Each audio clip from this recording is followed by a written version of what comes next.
I have questions about the body cam footage that is so sad, and I've not seen anybody actually refer to this part before. So there's the two different body cam footage from the different officers. One is more specifically dealing with Dakota, and the other is more specifically dealing with Taylor. Now, there was a question that I had at the beginning of the video, like when the officers first get there, because as they are going into the house, she starts to escalate because she's like, don't let him take my stuff. Don't let him take my stuff.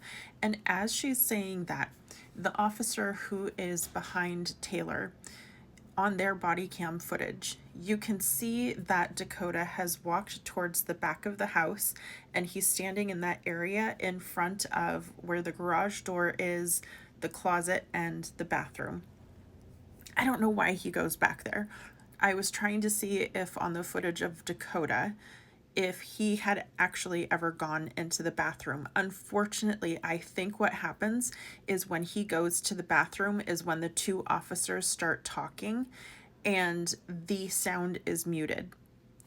At one point, I thought he had already gone in there, and then for a quick moment, it's unmuted because the officer asks Dakota, and you don't live here? And he says no. And when he looks deeper into the kitchen. So I don't know if he did go into the bathroom or if he didn't. I can't find on the footage if he did. But it was really suspicious to me that Taylor was getting so upset that he was going in that direction, and she was like, "Don't let him take my stuff." I'm questioning this because I'm also questioning now if Taylor has in fact been using with Dakota this entire time. Because then I also have to question if part of the reason why she knew he was not sober that night was because potentially they may have been doing something before they left, or perhaps when he talks about having to come get her ID, maybe that was a chance that they were coming back to her place because she had something there.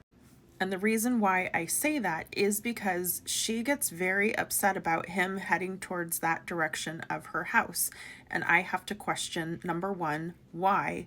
And then two, the other reason why is you see a very dramatic shift in her behavior from when she's talking to the cops before she goes to the bathroom versus after she's gone to the bathroom.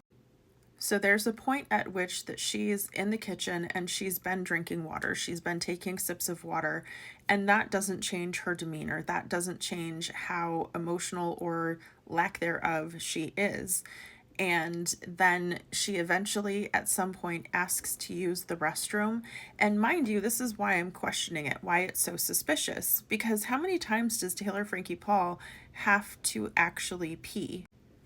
Because Dakota claims that she never peed herself, one. Two, he claims that they stopped twice to go somewhere for her to go to the bathroom, if not a third time, because then he says she opened the door and hopped out. And so, how many times did she pee before they even got to the house? Twice? Three times? So, if she's already peed two or three times, why does she need to pee when she's then with the officers if she's already peed her pants? So that would be like four times that she's peed.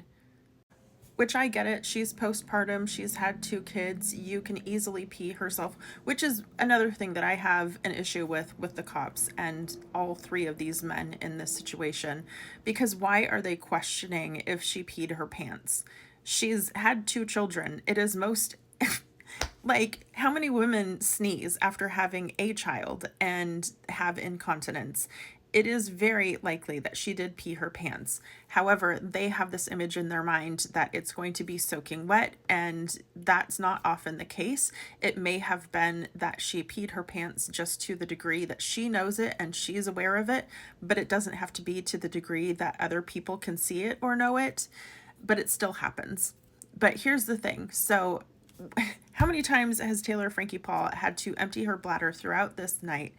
Because why does she then, after how many times they've said that she's emptied her bladder throughout this night up to this point, still have to use the bathroom when the cops are there. And this is the thing. You can hear her sniffing a few times while she's in there. And I'm not saying that she is or isn't doing anything in there, but when you combine the fact that she was so sensitive about Dakota being headed towards that area of her home and saying, "Don't let him take my stuff," what was she worried about him taking? Because then there's also the moment where one of the officers is with Dakota in the kitchen, and he even asks him, "Is any of this your stuff?" And he says, "No, I don't live here." And he's like, "Oh, okay, so none of this is your stuff." And he says, "No." So what is Taylor afraid of him taking, especially when he's walking back towards that bathroom area of her house? And why does she have such a demeanor shift from before she goes to the bathroom and then when she's brought back outside in the front of the house? Because when she's brought outside, which is maybe 5 minutes between when she exits the bathroom and when she's taken back out to the front of the house, when she's talking to the officer after that, she's no longer gasping. She's no longer as emotional as she was. She sounds more stern, more terse. And I just have to question, what is it that gave her such superpowers compared to how she was 5 minutes before that?